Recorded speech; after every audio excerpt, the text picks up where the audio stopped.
उद्धव जी कह रहे कि इतना महात्मा है ब्रज गोपियों का, मैं उसका वर्णन करने में समर्थ नहीं हूँ, मैं योग्य नहीं हूँ, बट तब भी कृपा मतलब मेरी जीवा जैसे नारद जी का था कि मैं इतना कुछ कैसे मैं वर्णन कर सकता हूँ, बट मैं रुक नहीं पा रहा हूँ।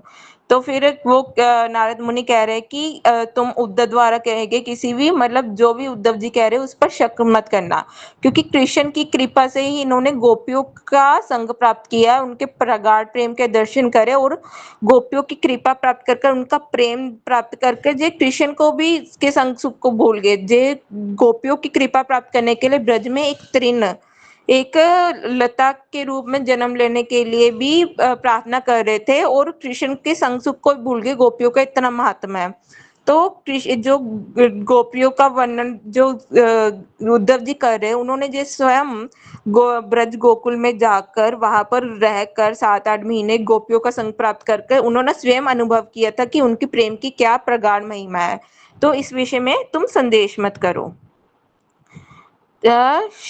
शबफल्क के पुत्र वृद्ध अक्रूर श्री कृष्ण के चाचा होकर भी नीरस ज्ञान के प्रभाव से शुष्क चित्त और दया विहीन कठोर हृदय के व्यक्ति थे।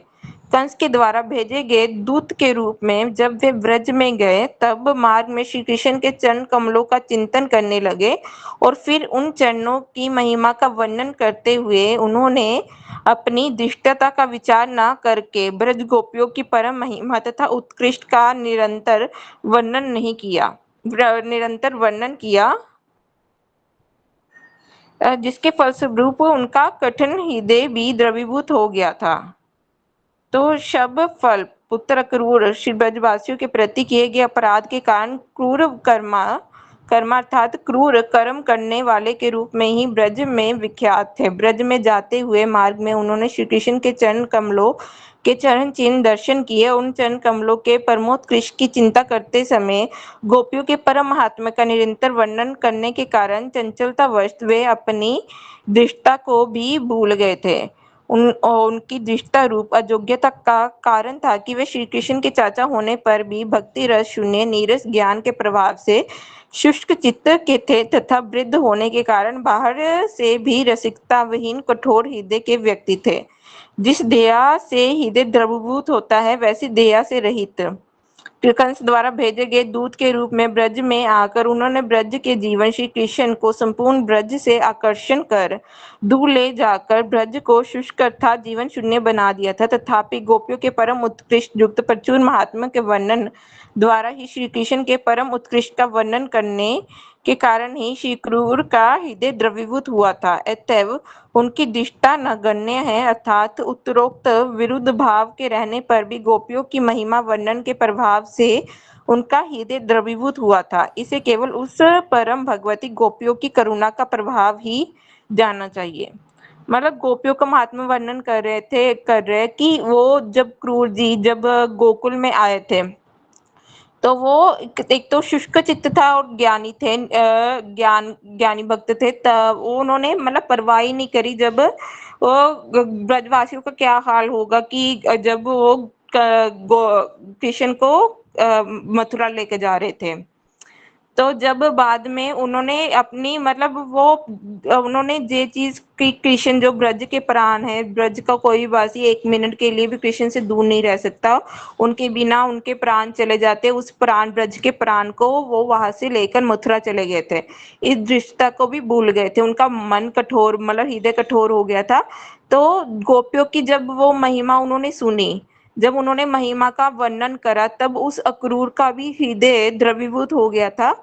तो गोपियों का ऐसा मतलब प्रभाव है, अगर हम उनकी महिमा का वर्णन करते हैं कि जिनका हृदय कठोर है उनका भी हृदय द्रवीभूत हो जाता है गोपियों की महिमा का वर्णन करके। श्री अक्रूर ने कहा था, श्री कृष्ण के जिन चरण कमलों के परम ऐश्वर्य युक्त। हरे कृष्ण प्रभु जी। श्री प्रभु जी आप आगे कंटिन्यू करोगे? आप पढ़ लीजिए, 2-4 श्लोक पढ़ लीजिए, क्या है। और भी कोई पढ़ना चाहते हैं तो पढ़िए, आप भी पढ़ लीजिए तब तक। आप कहीं हो, दूसरे काम पे हो क्या? नहीं। पढ़िए 2-4 और।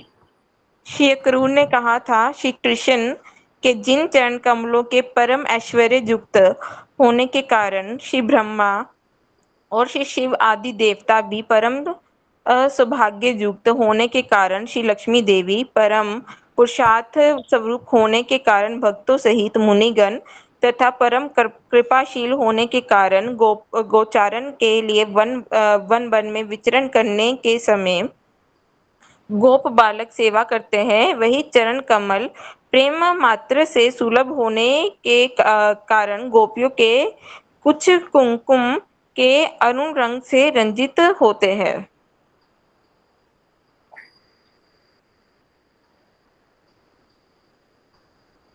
तात्पर्य पढ़ूं प्रभु जी या रहने दूं? बता दो थोड़ा सा, फिर तात्पर्य नहीं पढ़ना है तो।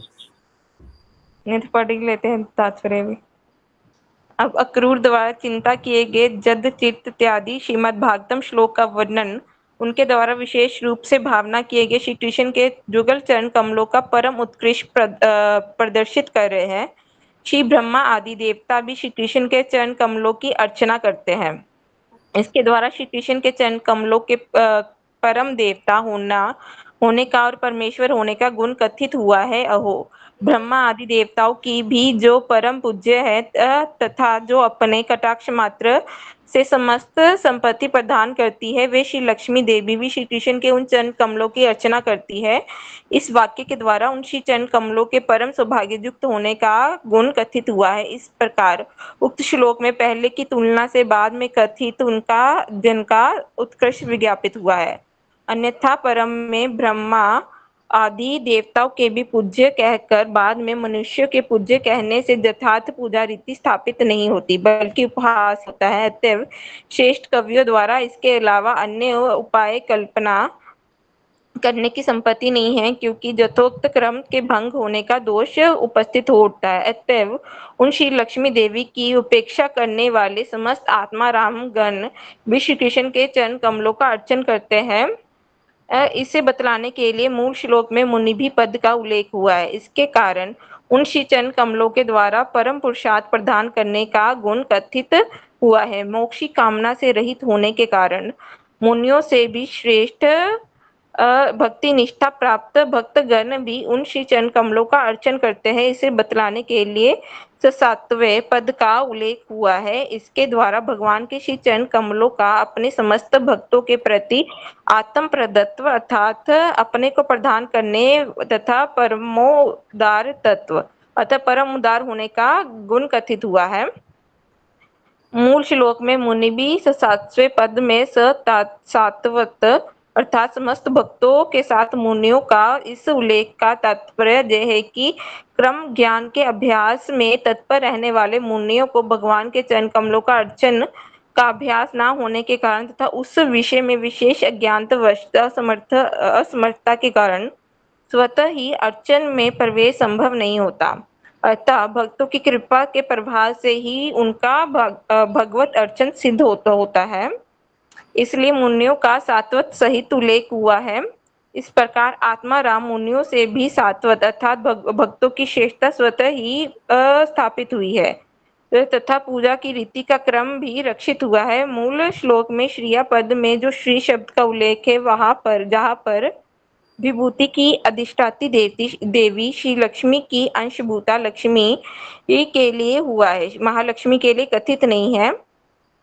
इसका कारण है कि भगवान की प्रियतमा महालक्ष्मी सात्वत जनों अर्थात समस्त भक्तों की पूज्य होने के कारण समस्त भक्तों से श्रेष्ठ है। इसलिए मूल श्लोक में उनके उद्देश्य से दिव्या पद का उल्लेख हुआ है, भगवती पद का उल्लेख नहीं हुआ। इस विचार को पहले ही स्पष्ट किया जा चुका है। जो श्री चरण कमल समस्त अनुचरों अर्थात सहचर गोप कुमारों के साथ वन में विचरण करते हैं, इसके द्वारा उन चरण कमलों का परम वात्सल्य तथा परम कृपालता प्रदर्शित हुई है। वने शब्द के प्रयोग द्वारा श्री वृंदावन आदि में परम लीला आनंद का तथा गोचारण के शब्द के द्वारा परम सुख का होना उचित हुआ है। यद्यपि अनुचरों द्वारा अर्चित ऐसी व्याख्या में भी कुछ संबंध संघटित हो सकता है, तथापि प्रिय सखाओं के द्वारा परम विश्वास के साथ भजन करने के कारण उनके श्री चरण कमलों के अर्चन में वैसे किसी तात्पर्य के अभाव के कारण इस प्रकार की योजना नहीं हुई, परंतु उनके श्री चरण कमल द्वारा उनके श्री चरण कमल परम प्रियतमा समस्त गोपियों के कुछ कुमकुम द्वारा अर्चित होते हैं। इसके द्वारा उन श्री चरण कमलों की परम श्रेष्ठ सौंदर्य, वैदग्ध्य रूप, सर्वस्व कृपा तथा प्रियतम जनों की प्रेम परवशता आदि प्रदर्शित हुई है। इस प्रकार पूर्वोक्त समस्त उत्कृष्ट से भी श्री भगवान के चरण कमलों का माधुर्य उत्कृष्ट सर्वाधिक रूप में प्रकाशित हुआ है। पुनः यद शब्द के प्रयोग द्वारा उन श्री चरणों की माधुरी के आस्वादक देवताओं से ब्रह्मा का, ब्रह्मा से भव अर्थात श्री शिव का, और शिव से देवी लक्ष्मी का, उनके भी समस्त मुनियों का, और उनसे भी समस्त भक्तों का, तथा उनसे भी प्रिय सखा समस्त गोप कुमारों का परमोत्कृष्ट कथित उचित हुआ है। इसलिए गोप कुमार चिंता कर रहे हैं, पहले श्री रामकृष्ण को प्रणाम करूंगा, फिर दोनों के साथ उनके वनचर सखाओं को प्रणाम करूंगा, जहाँ सखाओं से भी अधिक प्रियतमा गोपियों का परमोत्कृष्ट जानना होगा। इतने गोपियों के कुछ कुमकुम द्वारा अर्चित श्री चरण कमल कहने से श्री भगवान के अवतार का मुख्य प्रयोजन उन गोपियों की प्रचुर परम महिमा अर्थात गोपी प्रेम के विस्तार रूप अपने प्रेमी प्रिय जनों के द्वारा वशीभूत होने के विशेष कृपा माधुरी के प्रदर्शन द्वारा अपने जुगल श्री चरण कमलों के परमोत्कृष्ट का विशेष वर्णन सिद्ध हुआ है। बहुत सुंदर, आपने बहुत सुंदर पढ़ लिया बिना रुके फुल स्पीड में कोई बता सकता है कुछ इसके बारे में, इस श्लोक के बारे में? कितने श्लोक पढ़े आपने अभी तक? अभी तक 5-6-7 श्लोक पढ़ लिए हैं। तात्पर्य पढ़ रहे हैं साथ में ना? हाँ जी, ठीक। मतलब जहाँ पर पहले उद्धव जी जो हमने स्टार्टिंग में पढ़ा है कि उद्धव जी अपने आप को तीन से भी अधिक दीनहीन जानकर पहले तो प्रणाम करते हैं, फिर उन गोपियों के महात्मा का वर्णन कर रहे हैं कि उन गोपियों की कितनी महिमा है, कि उन्होंने जिन बंधु बांधवों को छोड़ना किसी के लिए भी दुस्तज्य है, उन्होंने एक क्षण में श्री कृष्ण के लिए उन सब बंधु बांधवों का त्याग कर दिया। ऐसी गोपियों की परम महिमा है कि श्री लक्ष्मी देवी भी इवन जो बेलवन में जो रासलीला है उसमें मतलब प्रवेश करने के लिए इतनी टाइम से तपस्या कर रही है, उन लक्ष्मी को भी उस रासलीला में प्रवेश नहीं हुआ। तो गोपियों की मतलब श्री कृष्ण के साथ जो रासलीला करते हैं उन गोपियों का कितना मतलब महात्म्य है कि इवन जो रुक्मणी देवी है उन गोपियों के चरण कमलों का गंध का मतलब कृपा प्राप्त नहीं कर सकती, वो उनके गंध के बराबर भी नहीं है। अगर मतलब रुक्मणी देवी का इतना महात्मा है कि कृष्ण जी ने मजाक में कह दिया कि मैं तुम्हारे योग्य नहीं हूँ, तुम अपने से श्रेष्ठ किसी क्षत्रिय से विवाह कर लो, तो रुक्मणी जी उसी टाइम ही बेहोश होगी, उनके हाथों से कंगन वगैरह खिसकने लगे, बाल बिखर गए और उनका मृत्यु तुल्य मतलब हो गया। तो वो रुक्मणी जी जिनका ऐसा भाव था वो कृष्ण गोपियों की गंध के बराबर भी नहीं है, इतना गोपियों का महात्मा है। तो और मतलब स्वयं उद्धव ने कृष्ण की कृपा से ब्रज में जाकर स्वयं इन महात्मा गोपियों की परम माधुरी का जो उनका प्रेम है कृष्ण के प्रति, उन पर गाढ़ प्रेम का अनुभव करा था। तो बीच में मतलब श्री नारद जी कह रहे थे कि गोप कुमार तुम उद्धव द्वारा जो भी अभी कहा है कि रुक्मणी से भी बढ़कर गोपियों का महात्मा है और रुक्मणी देवी भी उनके गंध के बराबर नहीं है, तो उन पर संदेह मत करना, क्योंकि उद्धव जी स्वयं कृष्ण की कृपा से स्वयं ही वहां पर रहकर आए हैं और उन ब्रज गोपियों का जो प्रगाढ़ प्रेम है उनकी परम प्रगाढ़ प्रेम को देखकर उनका संग प्राप्त कर वो कृष्ण को भी भूल गए, कृष्ण के संग सुख को भी भूल गए और स्वयं वृंदावन में एक चरण मतलब एक लता वगैरह बनने का चरण कमल मतलब कोई कमल या कोई लता वगैरह मुझे बना दो, इतनी प्रार्थना करे ताकि उन गोपियों के एक चरण धूलि भी मुझे प्राप्त हो सके, जिससे मैं मतलब परमोत्कृष्ट जिससे मेरा मतलब कल्याण हो जाए, इतना वर्णन कर रहे हैं। तो उन गोपियों का महात्म्य कितना अधिक है कि इवन जो अक्रूर जी मतलब जी अक्रूर जो कृष्ण को जो वृंदावन के प्राण थे उनको वहां से मथुरा लेकर गए और वहां से मथुरा लेकर गए। उस उद्धव जी जो मतलब इतना उनका कठोर हृदय था कि वो ब्रज के प्राण को वहां से मथुरा लेकर गए। उन उद्धव जी जब वो गोपियों की महिमा का वर्णन करते हैं, उनका भी हृदय द्रवीभूत हो जाता है, उनका भी हृदय द्रवीभूत हो जाता है। तो जहां तक हमने पढ़ा था अभी, उद्धव जी अक्रूर जी कैसे वर्णन कर रहे गोपियों का, जैसे ब्रह्मा जी भी उन श्री कृष्ण के चरण कमलों का वंदना कर रहे कि जो ब्रह्मा जी और सारी सभी देवताएं, श्री लक्ष्मी देवी लक्ष्मी देवी की कृपा प्राप्त करने के लिए उनकी पूजा करती है। वो लक्ष्मी देवी भी श्री कृष्ण के चरण कमलों को एक क्षण के लिए भी छोड़ती नहीं है। उनसे भी अधिक महात्मा उन मुनियों का है जो हर वक्त मतलब कृष्ण मतलब कृष्ण के ध्यान में रहते हैं। बट उन मुनियों को भी कृपा किससे प्राप्त हुई है? भक्तों की कृपा से, क्योंकि वो मुनिगण भी वैराग्य में मतलब सब कुछ ज्ञान कर्म करते हैं और कृष्ण की कृपा प्राप्त करते हैं, प्राप्त करने के लिए इतनी तपस्या करते हैं। पर मुनिगणों को भी कृष्ण के चरण कमलों की कृपा नहीं प्राप्त होती। बट उनको जब भक्तों का संग प्राप्त हो जाता है, उन भक्तों की कृपा से ही मुनिगणों को भी कृष्ण के चरण कमलों की प्राप्ति हो सकती है। उनसे भी उत्कृष्ट महिमा कितनी है सखाओं की, जो सखा हमेशा वन चारण में मतलब वन में घूमते समय श्री कृष्ण के साथ चलते हैं, उन चरण कमलों के साथ, उन चरणों के साथ वो भी चलते हैं। उनका महात्म्य कितना है, और उनसे भी महात्म्य गोपियों का है कि श्री कृष्ण के चरणों में जो कुमकुम लगा होता है, वो कुमकुम गोपियों के अंगों से आता है। मतलब उन गोपियों के जो जहाँ पर जितना पढ़ा है, जितना समझ आया है, जहाँ पर वही कह रहे ठीक। थे कि हाँ जी प्रभु जी कुछ कह रहे हो? नहीं ठीक है, बहुत बताया। तो यस, और कोई पॉइंट था जो कुछ इसमें छूट गया कवर करना? Anyone else? और शिवानी जी भी ऑल्सो। आपको सबको समझ में आ रहा है क्या बोल रहे हैं? शिवानी दीदी क्या पढ़ रहे थे हम लोग? हाँ कि ना, कुछ तो बोलना पड़ेगा। हाँ जी प्रभु। Very good. और किस किस को समझ में आया? क्या बताया मोहन प्रभु जी एक लाइन में? क्या हो रहा है यहाँ पर? नारद मुनि क्या कह रहे हैं? नारद मुनि कह रहे हैं कि उद्धव जी जब गए थे, ब्रज को गए थे, श्री कृष्ण जी की कृपा से गए थे, उनके संग में रह के आए हैं। तभी ये उद्धव जी जो भी आगे का जो वर्णन है जो वो बता सकते हैं, क्योंकि मेरा उतना सक्षम नहीं है, मैं उनका उसका अधिकारी नहीं हूँ। और उद्धव जी बताते हैं कि गोपियों की किस तरह से गोपियों श्रेष्ठ हैं, लक्ष्मी से भी, और रुक्मिणी उनसे भी श्री कैसे श्रेष्ठ हैं, वो चीज का वर्णन कर रहे हैं। बहुत सुंदर। और कोई? मंजरी दीदी, चंद्रकांता दीदी, नारद मुनि क्या बता रहे हैं? प्रतिभा दीदी। प्रभु जी जितना भी समझाया है, जिन्होंने थोड़ा वो बताया तो वही है कि गोपियों की महिमा का वर्णन किया गया है कि इनमें लक्ष्मी जी और रुक्मणी भी नहीं है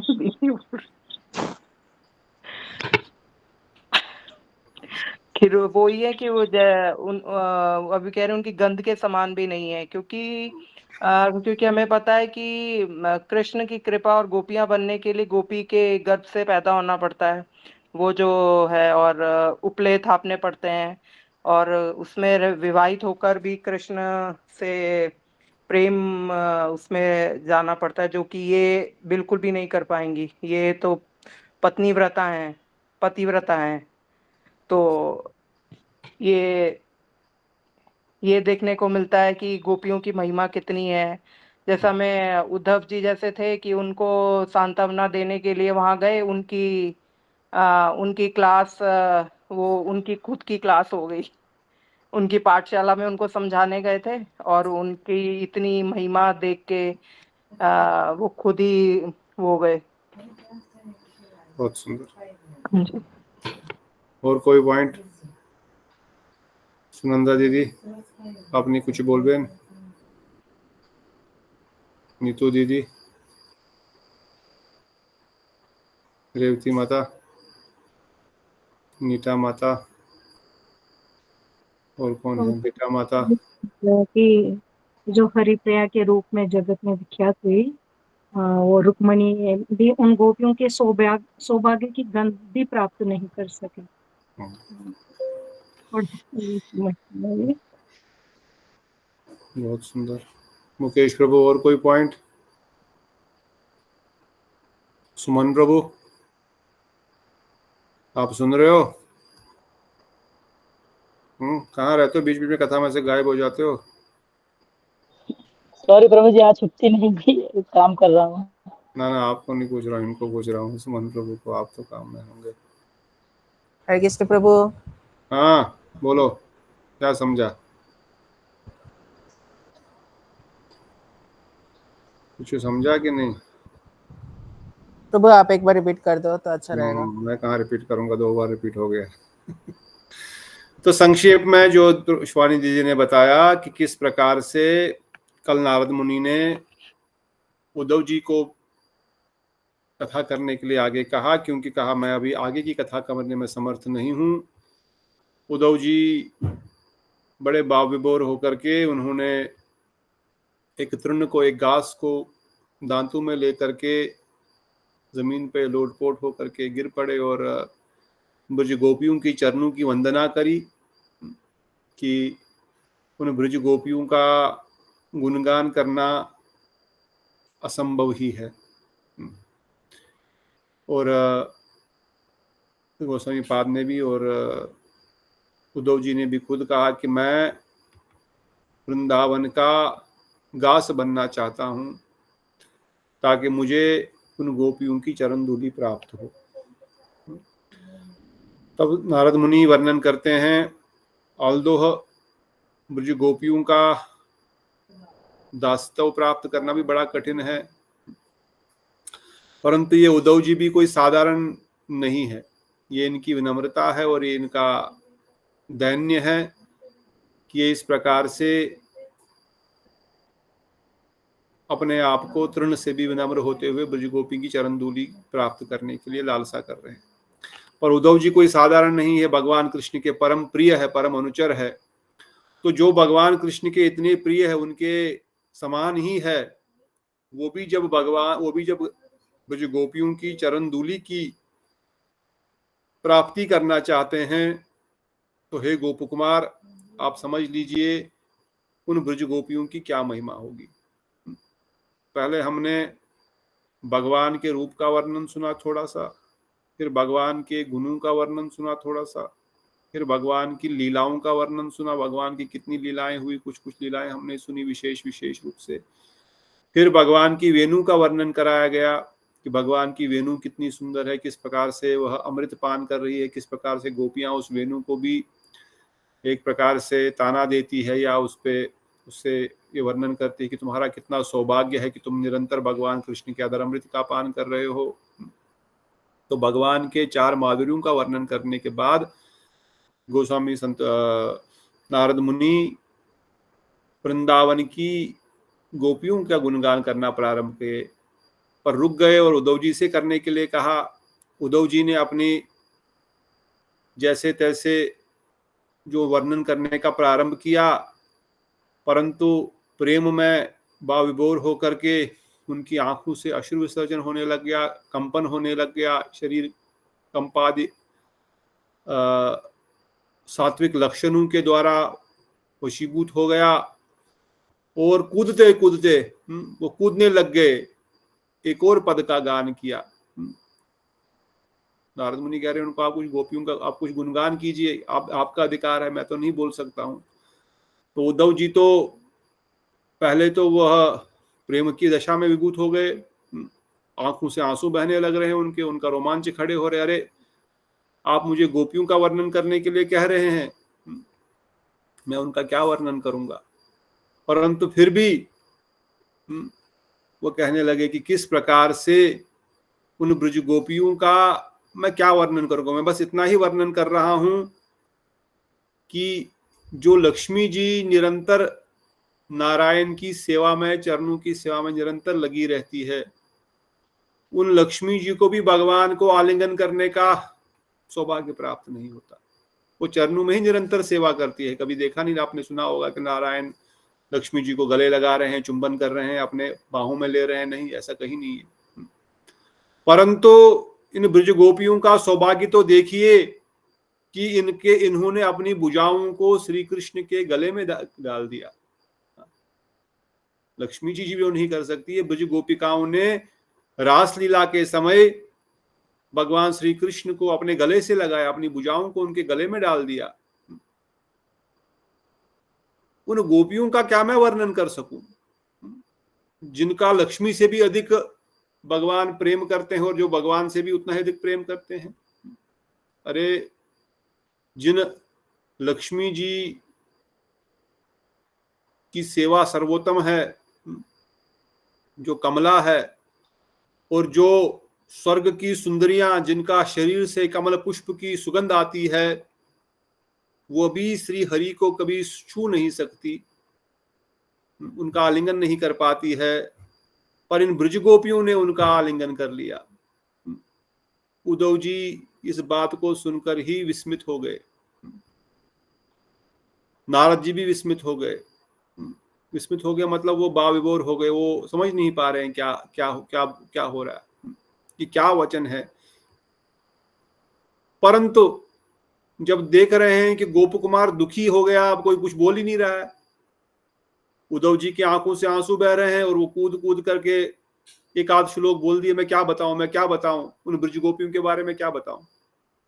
अरे मैं इतना ही बता रहा हूं कि लक्ष्मी जी या स्वर्ग की अप्सराएं भी जिन श्री हरि का आलिंगन नहीं कर सकती, उनकी भुजाओं में उन्होंने अपनी भुजाएं श्री कृष्ण के गले में डाल करके नृत्य कर रही है। इससे ज्यादा मैं क्या बोलूं। इतना बोल करके दोनों ही रुक गए। अब दोनों रुक गए। गोप कुमार कहते हैं कि भाई तब नारद जी ने मेरी ओर देख करके उनको मुझ पर दया आ गई, क्योंकि मैं दुखी सा रह गया, कोई कुछ बोल ही नहीं रहा। आगे कोई मैं बस ऐसे ही खड़ा हूं कि भाई कोई कुछ तो बोले आगे। दोनों ही विस्मित हो गए, दोनों ही भाव में उस लीला का स्मरण करते करते उस भाव दशा में आ गए। तब नारद जी ने कृपा करके, गोप कुमार पे कृपा करके फिर से गोपियों का जो है ब्रज स्त्रियों का, उनके चरण कमलों की धूलि की बार बार वंदना करने लगे। गोपियों के चरण कमलों को धूलि कण को स्पर्श सौभाग्य से प्राप्त करने के लिए ब्रज में तृण होकर जन्म लेने की प्रार्थना करते हैं। कहते हैं कि ये उद्धव जी जो है ये बड़े सौभाग्यशाली है, ये भक्तों में सर्वश्रेष्ठ है। परंतु फिर भी देखिए, आप खुद ही समझ जाओ, जो ऑलरेडी हमने डिस्कस किया, आप खुद ही समझ जाओ कि श्रीमद् भागवतम में भी कई जगहों पर ये विचार करा, ये प्रस्तुत किया है कि भाई इवन ब्रह्मा जी भी स्वयं कहते हैं कि मैं वृंदावन में अगर पत्थर बन जाऊं तो गोपियां अपना पैर मुझ पर घिसेंगी तो मेरा भी कुछ कल्याण हो जाए। तो आप समझ लीजिए कि क्या उन ब्रज गोपियों की महिमा है, जो हरिप्रिया के रूप में जगत में विख्यात है। रुक्मणी देवी का वर्णन किया जो आपने ऑलरेडी सुना। रुक्मणी देवी किस प्रकार से एक आदर्श पत्नी, भगवान श्री हरि के चरणों में पूर्ण रूप से समर्पित, द्वारिकेश कृष्ण के चरणों में, परंतु वह भी भगवान के हंसी मजाक में, जैसे आपने कृष्णा बुक में पढ़ा होगा, भगवान ने उनके साथ एक बार मजाक किया। क्या मजाक किया था, इसको पता है क्या मजाक किया था? इतना तो बोल सकते हैं ना, मजाक क्या किया था? क्या बोला था?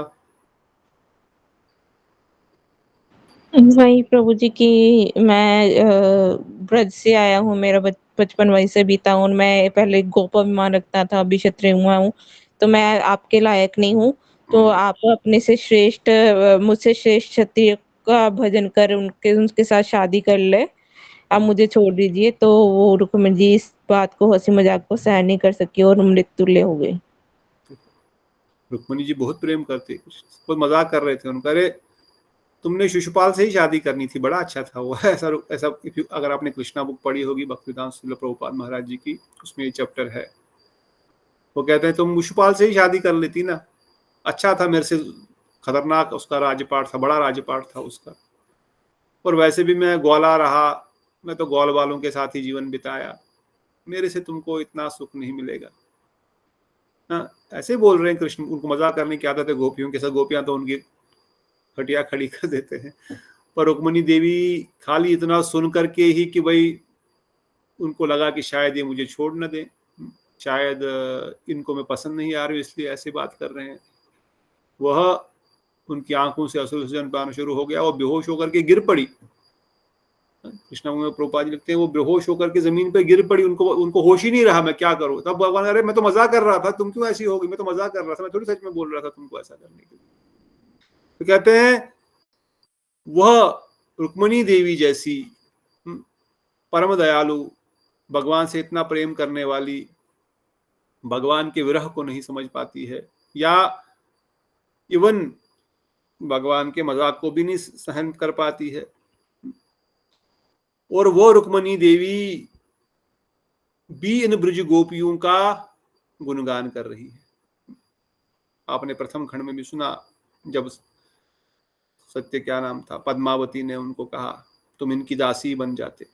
वो बोला हमारा सौभाग्य अगर हम ब्रज गोपियों की दासी बन जाए, हमको कोई उसमें कोई शर्म नहीं आएगी, हमको कोई दुख नहीं होगा कि हम ब्रज गोपियों की दासियां बन जाए।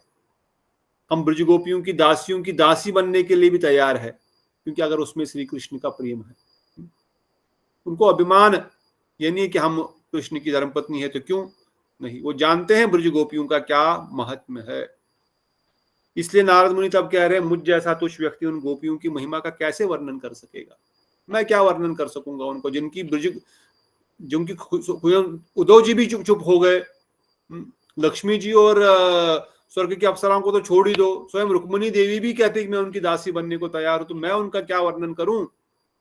फिर भी मेरी चंचल जीवाहा के कारण मैं अपने धैर्य की रक्षा नहीं कर पा रहा हूं। मतलब मैं रुक भी नहीं पाऊंगा, क्योंकि इतना उनका गुणगान है, इतना सुंदर उनका गुणगान है कि मैं रुक नहीं सकता उनका गुणगान क्यों। जो भी मैं जानता हूं, चाहे सही चाहे गलत, चाहे आधा चाहे टेढ़ा मरोड़ा, जो भी है, क्योंकि भगवान ब्रजेंद्र नंदन कृष्ण हमारी भक्ति के भाव को देखते हैं। श्लोक ठीक से बोल पाया या आधा बोला या पूरा बोला, वो इस भाव को नहीं देखते। ये भक्ति का वैशिष्ट है। ध्यान योग, ज्ञान योग, कर्म कांड में ये संभव नहीं हो पाएगा। अगर वहां थोड़ा सा इधर का उधर श्लोक हो गया तो उल्टा फल मिलेगा। आप लंबी उम्र के लिए कुछ मंत्र पाठ कर रहे हैं, उसमें इधर लंबी उम्र के बदले आपने संस्कृत शब्द आधा उधरा बोल दिया, उसमें छोटी उम्र हो जाएगी और जल्दी टपकना पड़ेगा संसार से। ऐसा होता है, ये कर्मकांड का ये प्रॉब्लम है। प्रॉब्लम मतलब you have to be perfect, पर भक्ति में ऐसा नहीं है। भक्ति योग में अगर गलत भी बोल दिया, भगवान गलत भाव को नहीं समझ, उसने क्या बोला, उसने शब्द क्या बोला, अरे इसके भाव क्या थे, ये बोलना क्या चाहता था, इसके अंदर की भावनाएं क्या थी, वो उन भावनाओं को देख रहे। कहते भाव का भूखा हूं मैं केवल शब्दों के आपके व्याकुल नहीं हूं। आपने कौन सा श्लोक कितना क्लियर, कितना मीटर, कितना ट्यून में बोला, जिससे हमारे गुरुदेव वर्णन करते थे। अच्छा है, हमको अच्छे मीटर, अच्छे ट्यून में भजन गाना चाहिए भगवान की प्रसन्नता के लिए, लोगों की प्रसन्नता के लिए नहीं। परंतु उससे भी अधिक है कि हमारे हृदय में भगवान के प्रति उस समय वो जो शब्द उस भजन के हैं, वह शब्द हमारे हृदय से हो कि भगवान हे गोविंद, हे राधा ठकुरानी, आप मेरे इन भावों को स्वीकार कीजिए। नारद मुनि कहते हैं मैं तो योगी नहीं हूं, परंतु फिर भी मैं रुक नहीं पा रहा हूं, क्योंकि भगवान तो भाव के, वो तो भावों को देखेंगे, मेरे योगिता अयोग्यता को नहीं देखेंगे, क्योंकि उत्सुकता है तो सब कुछ है। नारद मुनि ये जानते हैं, लोल्यम तत्र एकल्यमूल्यम। इसलिए हे गोपपुत्र, हे ब्रजनाथ के मित्र, सीधा बोल रहे आप ब्रजनाथ के मित्र है। ब्रजनाथ कौन है? भगवान कृष्ण, ब्रजेंद्र नंदन कृष्ण। अब कृष्ण भी अलग अलग हो गए, हाँ, आपको फोकस रखना पड़ेगा। ब्रजेंद्र नंदन कृष्ण, ये कहते हे उद्धव, श्री कृष्ण के परम प्रिय भक्तों में श्रेष्ठ है। इन्होंने कृष्ण की करुणा के सार रूप में विशेष सौभाग्य को प्राप्त कर नंद ब्रज में जाकर गोपियों का प्रगाढ़ प्रेम साक्षात दर्शन किया। ये उद्धव कोई साधारण नहीं है, कुछ बोल नहीं रहे हैं। इन्होंने ब्रज में जाकर के साक्षात उन गोपियों के प्रेम का दर्शन किया है। गोपियों की विशेष कृपा प्राप्त है इनको। उनके संग में श्री कृष्ण के संग के सुख भी भूल गए थे। जब ये गोपियों के पास इवन कृष्ण का विरह, गोपियां कृष्ण के विरह में है, मिलन में नहीं है, पर कृष्ण के विरह में भी गोपियों के साथ रहकर ये कृष्ण को ही भूल गए थे। अब इससे ज्यादा क्या बताऊंगा। मतलब गोपियों की महिमा एक एक शब्द के द्वारा प्रकाशित हो रही है।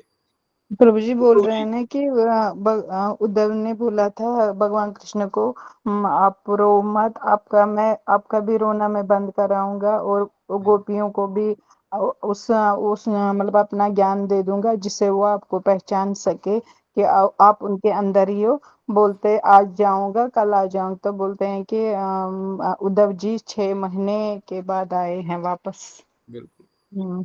तभी नारद मुनि कह रहे हैं कि ये तो कृष्ण को भी भूल गए थे वृंदावन जाने के बाद, और उस समय गोपियां श्री कृष्ण का साक्षात मिलन नहीं है, विरह मिलन है। वो विरह मिलन में भी वो इतना डूब गए कि जिन कृष्ण को वो एक क्षण के लिए नहीं छोड़ते हैं। उद्धव जी अभी तो गोप कुमार के साथ घर पे आ गए हैं अपने, नहीं तो जब भगवान विश्राम अपने कमरे में करते उद्धव जी बाहर दरवाजे पे वहीं पे सो जाते हैं। वो घर भी नहीं आते, उनको हो सकता है जरूरत पड़े रात को, हो सकता है मुझे अंदर जाना पड़े, नहीं अंदर बैठे मैं यहाँ पे रहूंगा बाहर दरवाजे के, तो मैं पास में ही तो हूँ। एक कमरा दूर अगर रहूंगा तो एक कमरा दूर में कैसे रह सकता हूं उनसे। उद्धव जी का प्रेम कोई साधारण प्रेम नहीं है। उद्धव जी बहुत बहुत बहुत महान भागवत भगवान कृष्ण के प्रिय सखा मित्र भाई है। इसलिए भगवान ने कहा उद्धव मेरा ही शरीर है, उद्धव मेरे से अभिन्न है, ऐसा भगवान कृष्ण के शब्द वचन है। इसलिए नारद मुनि कह रहे हैं कि वो उद्धव जी कोई साधारण नहीं है, पर वो उद्धव जी कृष्ण को भूल गए जब वो वृंदावन चले गए। और वृंदावन में कभी कभार वो कृष्ण की साक्षात मिलन लीला भी देख रहे हैं, ऐसा नहीं कि विरह लीला ही देख रहे हैं। वो देख रहे हैं अरे कृष्ण यहाँ पर लीला कर रहे हैं, वो तो साक्षात यहीं पर विराजमान है, तो वो द्वारका में कौन है? द्वारका में तो कोई है ही नहीं, ये तो यहीं पर है। और अचानक ही देखते हैं यहाँ पर कोई भी नहीं है। चंद्रकला जी गए थे एक दिन के लिए, 6 महीने तक वहां से आए ही नहीं। इसलिए कहते नारद मुनि ये कृष्ण, इनको गोपियों की बड़ी कृपा प्राप्त हुई है, ये कोई साधारण नहीं, ये कोई ऐसे नहीं बोल रहे हैं। इसलिए जो भी ये बताएंगे, शिवानी जी बता रही थी, इसलिए जो भी शब्द ये बताएंगे, जो भी ये बता रहे हैं, जो भी उन्होंने बताया कि मैं ब्रज गोपियों की चरण धूलि प्राप्त करूं, ये कोई ऐसे ही नहीं बता रहे हैं कि बस बोल दिया कोई शब्द। इट्स नॉट जस्ट मंडेन या कुछ भी, ये अनुभव, ब्रज में रहने के अनुभव के बाद के वचन है। उन ब्रज गोपियों का क्या महत्व है, क्या उनकी महिमा है। इसलिए फिर आपने सुना किस प्रकार से उन्होंने अक्रूर जी का वर्णन किया कि अक्रूर जी तो सच में क्रूर है, नाम तो अक्रूर है। गोपियां कहती आपका नाम अक्रूर किसने रखा है? आपका नाम तो क्रूर होना चाहिए, आप तो क्रूर हो, आप तो कृष्ण को यहां से लेके जा रहे हो और नाम रखा है अक्रूर। अक्रूर जी भी नहीं समझ पाए ब्रज गोपियों के भाव को, ब्रजवासियों के भाव को। अगर वो उनके भाव को समझ पाते तो फिर वो कभी वृंदावन से उनको लेके नहीं जाते। जो भी नियम है, जो भी मथुरा में जिसका भी जो होना है, जो भी आगे आगे नियम है, जो सृष्टि का जो यदा यदा है धर्म से जो होना है, वो अक्रूर जी ऐसा कर ही नहीं पाते ब्रज गोपियों की ऐसी ऐसी ऐसी हालत देख करके। परंतु फिर भी उन्होंने श्री हरि को वृंदावन से लेकर चले गए। और अक्रूर जी का इन वचनों का विशेष रूप से वर्णन किया गया है, किस प्रकार से लक्ष्मी देवी का वर्णन किया गया, किस प्रकार से फिर उन्होंने विशेष रूप से अंत में इस श्लोक के जो हम लास्ट में पढ़ रहे थे कि किस प्रकार से गोपियों का जो कुछ कुमकुम के द्वारा अर्चित श्री कृष्ण चरण कमल कहने से श्री भगवान का अवतार का मुख्य प्रयोजन उन गोपियों के प्रचुर प्रेम महिमा अर्थात गोपी प्रेम का विस्तार रूप अपने प्रियजनों के द्वारा वशीभूत होने के विशेष कृपा माधुर्य को प्रदर्शन द्वारा अपने युगल चरण कमलों को परमोकृष्ट विशेषण वर्णन सिद्ध होता है। भगवान ब्रजेंद्र नंदन क्यों जगत में आए या कृष्ण जगत में क्यों आए? बोलते हैं वो केवल ब्रज गोपियों के यश का गुणगान करने के लिए ही आए। ब्रज गोपियां श्री कृष्ण के चरणों को अपने वक्ष पर धारण करती हैं, जिसको परम पूज्य भक्ति वेदांत भागवत महाराज हमेशा बताते थे, समझाते थे कि एक शुद्ध भक्त से कथा सुनने से क्या लाभ होता है। एक शुद्ध भक्त से कथा सुनने से कैसे हमारे हृदय में कृष्ण प्रेम जागृत होता है, क्योंकि ये विशेष उन शुद्ध भक्तों का वैशिष्ट्य होता है। क्या कैसे होता है? किसी को याद है? वही यहाँ पर वर्णन किया गया, वही भागवत महाराज बताते थे, परम पूज्य भक्तिदान श्री भागवत महाराज कहते थे कि शुद्ध भक्तों के मुखारविंद से जो श्री कृष्ण के चरणों का कुमकुम है वह निरंतर उन वाइब्रेशंस के द्वारा बाहर आता है, और जो उनसे कथा सुनते हैं उनके कर्ण के द्वारा उनके हृदय में प्रवेश कर लेता है वो वाइब्रेशंस। साथ ही साथ जो चक्र हमारे होते हैं, जो हृदय चक्र है, उस हृदय चक्र से श्री कृष्ण के चरणों का कुमकुम निरंतर उन वाइब्रेशंस के द्वारा बाहर आ रहा होता है। वो कुमकुम श्री कृष्ण के चरणों में आया कहां से? वो कुमकुम श्री कृष्ण के चरणों में आया कहां से? वो कुमकुम गोपियों से, गोपियों से, गोपियों से वो कुमकुम उनके चरणों में आया। अर्थात गोपियां जब अपने वक्ष पर, अपने सीने पर, अपने चेस्ट पर उनके चरण रखते हैं तो जो कुमकुम लगा हुआ है वो श्री कृष्ण के चरणों में लग जाता है, और वही चरण महाभागवतों ने अपने हृदय में धारण किए हुए हैं। वही युगल चरण राधा गोविंद को उन्होंने अपने हृदय में धारण किया हुआ है, और जब वह कथा वर्णन करते हैं उन युगल किशोर की, तो उस समय वह कुमकुम ही उनके उन चक्रों से प्रकाशमान हो जाता है, वो वहां से पूर्ण रूप से वाइब्रेट हो जाता है। इसलिए ऐसे महाभागवत के सामने जब हम बैठते हैं, जब उनकी कथा सुनते हैं या कुछ भी नहीं बोलते, जस्ट बैठते ही है, नेचुरली उनके अंदर से वो वाइब्रेशंस बाहर आ रहे होते, और वो आपके हृदय चक्र को टच करके उसको एक्टिवेट कर देते हैं। अर्थात वो युगल किशोर के कुमकुम चरण कमल हमारे हृदय में प्रकाशित हो जाते हैं। तो ये कुमकुम की बड़ी महिमा है, ये कुमकुम की बहुत बड़ी महिमा। इसलिए यहाँ पर कह रहे हैं कि भगवान ब्रजेंद्र नंदन श्री कृष्ण उन गोपियों के गुणगान करने के लिए, उनका यशोगान करने के लिए ही उन चरण कमलों को वो धारण करती हैं,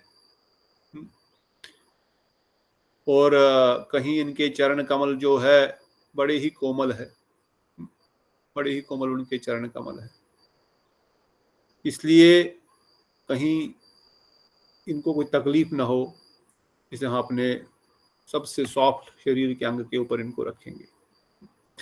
तो इसलिए उन गोपियों के प्रेम किया, उन गोपियों के विशेष रूप से श्री कृष्ण ही उनका गुणगान महिमा कर रहे हैं। इसलिए कहते हैं मेरे द्वारा श्री भगवान के उन चरण कमलों में साक्षात दंडवत प्रणाम करने पर क्या वे अपने हस्त कमल मेरे सिर पर रखेंगे? काल रूप सर्प के वेग से भयभीत जनों के द्वारा भगवान की शरण लिए जाने पर वह यही हस्त कमल उन्हें अभय प्रदान करते हैं। कहते क्या वो श्री कृष्ण परम दयालु श्री कृष्ण, वो भगवान ब्रजेंद्र नंदन श्री कृष्ण, उन्हीं चरण कमलों में साक्षात दंडवत प्रणाम मैं करता हूं। कौन से चरण कमलों को? उन चरणों को प्रणाम कर रहे हैं। कुमकुम लगा हुआ है। साधारण चरण कमल नहीं चाहिए हमको, दूसरे चरण कमल भी नहीं। देखो आप अगर इस रस सिद्धांत में धीरे धीरे घुस रहे हैं तो चरण कमल भी वही चाहिए, भगवान का नाम भी वही चाहिए जो वृंदावन से संबंधित है। चरण कमल भी वो दूसरे वाले नहीं चाहिए जिनमें से प्रकाश निकल रहा है, जिनके चरण नख से प्रकाश निकल के योगी लोग ध्यान करना चाहते हैं और उसमें समा जाना चाहते हैं, और वो चरण कमल हमको नहीं चाहिए भाई। वो भी भगवान के ही चरण कमल है, कोई अलग किसी के नहीं है। परंतु रसिक जन किन चरण कमलों की आशा करते हैं? ब्रजवासी जन रागानुगा भक्त किन चरण कमलों की आशा करते हैं? वो चरण कमल जिनको गोपियों ने अपने वक्ष पर धारण किया हुआ है। इसलिए नारद के मैं उन चरण कमलों को साक्षात दंडवत प्रणाम करता हूं, क्या श्री कृष्ण अपना हस्त कमल मेरे सर पर रखेंगे? अर्थात क्या ये कृष्ण मुझे स्वीकार करेंगे उस लीला में प्रवेश देने के लिए? क्योंकि जिन चरण कमलों की मैं आश्रय पर मांग रहा हूं या प्रणाम कर रहा हूं उन चरण कमलों को प्राप्त करने के बाद जो वस्तु प्राप्त होने वाली है, जो स्थान प्राप्त होने वाला, क्या वो मुझे मिल सकता है कभी? ये अभिलाषा। नारद मुनि क्या प्रणाम नहीं करते हैं नारायण को, द्वारिकाधीश को? पर यहां पर किन को प्रणाम कर रहे हैं? उन ब्रजेंद्र नंदन श्री कृष्ण को। और साधारण ब्रजेंद्र कृष्ण को ही नहीं, जो गोपियों के साथ रास में नृत्य कर करके उन्होंने उनके चरण कमलों को अपने हृदय पर रखा हुआ, अर्थात उस माधुर्य रस में प्रवेश करने की प्रार्थना कर रहे हैं। जिन कर कमलों में पूजा उपहार अर्पण कर इंद्र ने अश्वमेध यज्ञ का फल प्राप्त किया था, तथा बलि तीनों जगतों को आधिपत्य प्राप्त किया था, उनकी सुगंधित चरण कर कमलों ने रास क्रीड़ा के समय ब्रज गोपियों को स्पर्श कर विहार से उत्पन्न उस श्रम को दूर किया था। पहले तो क्रम से, जैसे अपना सत्यव्रत मुनि वर्णन करते हैं, नमामीश्वरम सच्चिदानंद रूपम में, अंत में नमो राधिकाय तदीय प्रियाय। कहते कौन से करण कमल? जिन्होंने इंद्र के अश्वमेध यज्ञ का फल प्राप्त किया था, जिन्होंने बलि को आशीर्वाद दिया था और उनसे पूरा त्रिलोक ले लिया था वो। परंतु विशेष रूप से वह हस्त कमल, चरण कमल, अब हस्त कमल मतलब हाथ, उनके हाथ, मैं उन हस्त कमलों को प्रार्थना करता हूं कि वो मुझे आशीर्वाद दे, वह मेरी पूजा स्वीकार करे, मुझ पर कृपा करे, मेरे सर पर वो हाथ रखे। कौन से हाथ मेरे सर पर रखे? जो रास क्रीड़ा के समय, जो रासलीला के समय ब्रज गोपियों का स्पर्श करती है, और जो थक गए हैं रास करते करते ब्रज गोपियां, उनके उस थकावट को दूर कर रही है। इसलिए कहते हैं कि भक्तों के भय का निवृत्ति विराम करने के लिए भगवान द्वारा वात्सल्य पूर्वक सकाम और निष्काम भक्तों की चित्तवृत्ति आत्मबदन अपने प्रदान करने का वर्णन किया है। भागवतीय समहरण इत्यादि श्लोक लिख रहे हैं। उनके हस्तकमल पूजा उपकरण अर्पेंद्र इंद्रियों के तीनों लोगों को इंद्रित्व प्रदान करता है, परंतु साथ ही साथ इंद्र को त्रिलोक प्रदान करने वाला हस्तकमल, या सुदर्शन चक्र चलाने वाला हस्तकमल, या दुष्टों को दलन करने वाला हस्तकमल है तो उन्हीं के हस्तकमल। मगर विशेष रूप से श्री भगवान का पूर्ण सौंदर्य माधुर्य आदि वैसे प्रियजनों द्वारा सर्वदा अनुभव होता है, इसलिए गंध विशेषण प्रयुक्त किया गया है। वो श्री कृष्ण की सुशीतलता और सुगंध पद पर उनकी मनोहरता और परमानंद को प्रदान करने के गुण को कथित हुआ है। उनको वो हस्तकमल चाहिए। कौरवों और पांडवों के पितामह भीष्मदेव ने नैष्ठिक ब्रह्मचारी और धर्मपरायण रहने पर भी अपने अंतिम समय में ब्रजांगनाओं की ही महिमा का निरूपण द्वारा ही भगवान श्री कृष्ण का सत्व किया था। हाँ, समझ रहे हैं बात को, क्या बता रहे हैं? कहते इवन पितामह भीष्म तो नैष्ठिक ब्रह्मचारी है। पितामह भीष्म नैष्ठिक ब्रह्मचारी मतलब कभी उन्होंने स्त्री का मन में भी स्मरण नहीं किया है, मन में भी कभी किसी स्त्री के साथ किसी प्रकार का उनकी इच्छा, मतलब सिमरन इन द सेंस कि मैं उनके साथ किसी प्रकार से संबंध बनाऊं, ऐसा उनके मन में भी कभी सपन में भी नहीं आया है ये विचार। उनको बोलते हैं नैष्ठिक ब्रह्मचारी। कहते एक नैष्ठिक ब्रह्मचारी होते हुए भी अंत समय में जब वो अपनी शैया पर लेटे, जब भगवान ब्रजेंद्र नंदन उनके सामने आए, कहते उन्होंने भी उस समय ब्रजांगनाओं की महिमा का निरूपण के द्वारा भगवान श्री कृष्ण का सत्व किया था। उन्होंने उनको ब्रजेंद्र नंदन कृष्ण, गोपीनाथ, गोपीजन वल्लभ, इस प्रकार से उनका दर्शन करके उनको पुकारा था, क्योंकि वो भी जानते हैं कि सर्वोत्कृष्ट जो भगवान अपने सौंदर्य को प्रकाशित करते हैं, अपने रूप को, अपने रूप माधुर्य को विशेष रूप से, और अपने गुणों को, अपने लीलाओं को, वो केवल ब्रजेंद्र नंदन के रूप में ही कराते हैं। इसलिए उन अपने अंत समय में इवन पितामह भीष्म ने भी ब्रजांगनाओं की महिमा का ही निरूपण के द्वारा भगवान श्री कृष्ण का सत्व किया था। अर्थात गोपियों के संबंध से ही श्री कृष्ण के परमोत्कृष्ट वर्णन किया है। भगवान श्री कृष्ण की जो महिमा है वो गोपियों के द्वारा है, ये पितामह भीष्म भी वर्णन कर रहे हैं। अर्थात गोपियों की महिमा विशेष है, गोपियों के कारण कृष्ण की महिमा है। भीष्म पितामह जी ने बोला था कि मैं उस ब्रजेंद्र नंदन श्याम सुंदर का दर्शन कर रहा हूँ जो गोपियों के कृष्ण हैं, जो गोपियों के, है ना। तो क्या कह रहे हैं, एक ब्रह्मचारी क्यों ऐसा कर रहा है? मैं वो तो ब्रह्मचारी, वो क्यों एक रासलीला में कृष्ण का दर्शन कर रहे हैं, विजेंद्र गंदन का, ब्रज गोपियों का वर्णन कर रहे हैं? हाँ? नारद मुनि खुद नैष्ठिक ब्रह्मचारी है, गोपियों का गुणगान क्यों कर रहे हैं? हाँ? क्योंकि भगवान श्री कृष्ण की जो गुणगान है वो गोपियों के द्वारा ही है। आगे पढ़ना चाहते हैं, एक दो श्लोक चंद्रकांता दीदी पढ़िए, अगर आपको स्क्रीन दिख रहा है क्लियरली, नहीं तो मैं पढ़ लेता हूँ। ठीक है। कहते इन श्री कृष्ण ने रास में अपनी सुललित गति, लीला, रमणीय हास्य और प्रेम युक्त निरीक्षण द्वारा गोप वधुओं का मान बढ़ाया था, अर्थात उनकी महिमा। इन पढ़ूंगे प्रभु जी? अगला ठीक है, पढ़ लीजिए, पढ़िए।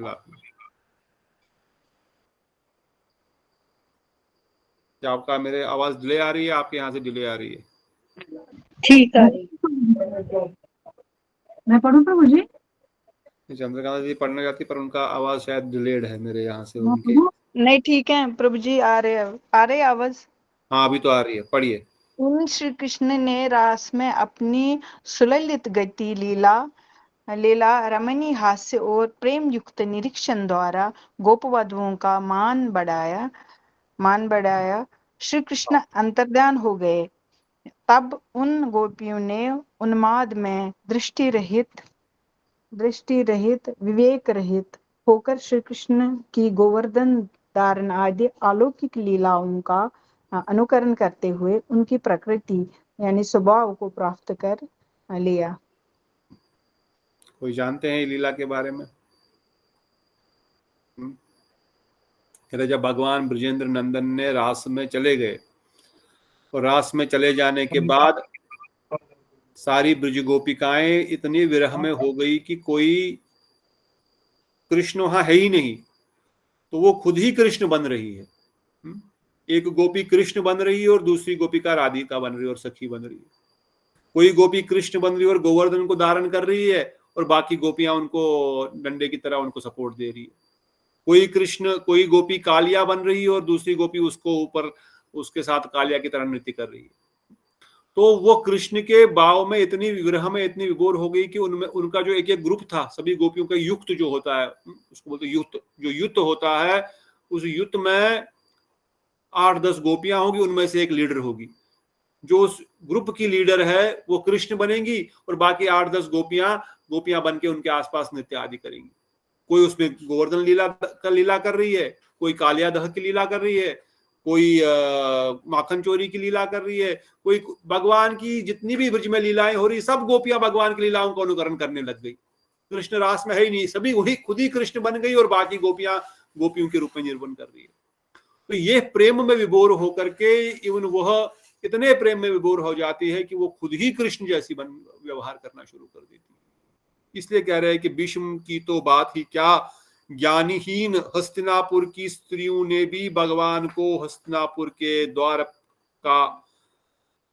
से द्वारिका जाते समय देखकर परस्पर इस प्रकार कहा था, जो हमने श्रीमद् भागवतम में भी पढ़ा। जब हस्तिनापुर से भगवान कृष्ण जा रहे थे, जब द्वारिका में प्रवेश कर रहे थे, तब उन्होंने श्री कृष्ण को देख करके क्या कहा कि हे सखे, श्री कृष्ण ने जिनसे विवाह किया है उन रुक्मणी आदि रानियों से ने पहले जन्म में व्रत, तीर्थ स्थान तथा यज्ञ आदि से निश्चित ही भगवान की अर्चना की होगी, जिसके फलस्वरूप वे बार बार उनका अदर अमृत पान करती है।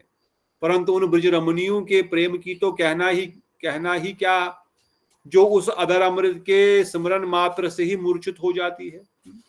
हस्तिनापुर की अरे पितामह भीष्म तो पढ़े लिखे विद्वान है, नैष्ठिक ब्रह्मचारी है, गंगा पुत्र है, कोई साधारण नहीं है, महाजन है। वो तो चलो गुणगान कर रहे, अरे साधारण हस्तिनापुर की स्त्रियां भी भगवान श्री कृष्ण का गुणगान कर रही है, और कृष्ण का गुणगान नहीं कर रही है, रुक्मणी आदि देवियों का गुणगान कर रही है, जिनको भगवान कृष्ण का अमृत पान करने का रोज मौका मिलता है।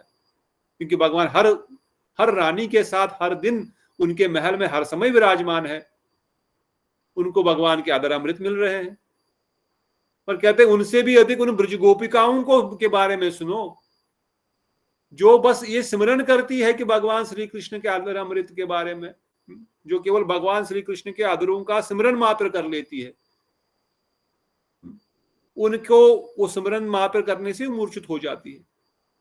तो बाकियों का तो कहना ही क्या, इवन हस्तिनापुर की रानियां भी इस प्रकार से वंदन कर रही है, बाकियों का तो कहना ही क्या। तो यहाँ पर रुकेंगे। तब गोप कुमार ने कहा, हे ब्राह्मण, इन सब बातों को कहते कहते भगवान नारद जी ने मेरा आलिंगन कर लिया और अश्रु कंपन पुलक आदि रूप परम सागर में तरंगों में परिव्याप्त हो गए। तत्पश्चात उन्होंने गोपी प्रेम की महिमा पूर्ण रूप से वर्णन करने में चंचल हो रही अपनी जीवा को दांतों में दबा लिया और नृत्य करते करते विचित्र भाव दशा को प्राप्त हो गए। वो गोपियों का वर्णन और करना चाहते हैं, परंतु वो अपने जीवा को द्वारा, अपने दांतों के द्वारा अपनी जीवा को दबा रहे हैं। बस भी बहुत बोल दिया तूने, और खूब नृत्य करने लग रहे हैं, खूब नाच रहे हैं, उनके आंखों से आश्रु सजन हो रहा है, रोमांच हो रहा है। हे गोपीनाथ, हे गोपीनाथ, हे राधे, हे गोविंद, इस प्रकार से चिल्लाते हैं। और क्षण काल के उपरांत जब वे मुनिवर स्वस्थ हो उठे, मुझे दुखित देखकर मधुर वचनों से सांत्वना प्रदान करते हुए पुनः कहने लगे। अब जब देख रहे हैं गोप कुमार जो है दुखी हो रहा है, मैं कुछ बोल नहीं रहा हूं, मैं अपने ही भाव में हूं, तब नारद मुनि फिर से जो है कथा आगे वर्णन कर रहे हैं, गोपियों का गुणगान कर रहे हैं और आगे आगे उन महान ऐश्वर्य को प्रकाश कर रहे हैं। वहां से विशेष विषय को अति गुप्त रखना चाहिए। अब एक विशेष आगे का विषय जो गोप कुमार के सामने नारद मुनि वर्णन कर रहे हैं, कहते हैं मैं अब तक जो कुछ वर्णन किया है, सत्पुरुष इसे सदा सर्वदा गोपनीय रखते हैं। विशेषता जिन स्थानों पर महान ऐश्वर्य का प्रकाश हो, वहां इस विषय के अति गुप्त रखना चाहिए। समझ रहे ना? कहते हैं यहां पर ज्यादा बोलना नहीं। इन सब जो मैंने आपको बताया अभी, ये बहुत ही टॉप मोस्ट सीक्रेट है, और जहां पर ऐश्वर्य प्रकाशित है, विशेषकर से वैकुंठ में या एवं द्वारिका में भी कुछ रूप से, इसलिए इन स्थानों पर इस विषय को थोड़ा गुप्त ही रखना चाहिए। क्यों गुप्त रखना चाहिए, इसके आगे वो बताएंगे। और इसलिए बता रहे हैं कि वैकुंठ में मैंने तुमको नहीं बताया था इसके बारे में, क्योंकि वहां पर ऐश्वर्य पूर्ण युक्त है, यहाँ पर फिर भी मधुरिमा है, और यहाँ पर ब्रजगोपियों के वैशिष्ट को एवं रुक्मिणी आदि भी जानती हैं, परंतु वैकुंठ में इस रहस्य को व्यक्त नहीं किया, केवल तुम्हारे भाव माधुरिमा द्वारा चंचल होकर यहाँ इस विषय का किंचन वर्णन किया है।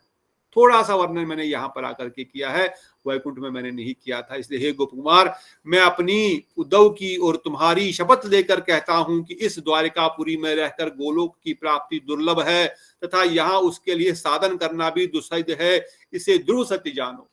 अब डायरेक्शन दे रहे यहाँ से तुमको कहाँ जाना है। द्वारिका में रह करके तुम गोलोक वृंदावन धाम जाओगे, असंभव है। उद्धव तो जा नहीं पा रहे हैं, रुक्मिणी आदि देवियां कोई नहीं जा पा रही, उनसे बड़ा भगवान कृष्ण की सेवा क्या करती। तो क्या साधन करोगे कि तुम द्वारिका से वृंदावन जा पाओगे? द्वारिका से कोई वृंदावन नहीं जा पाएगा, ये परम सत्य है, इसको क्लियर मान लो। यहाँ साधन करने से तुम द्वारिका वृंदावन नहीं जा पाओगे।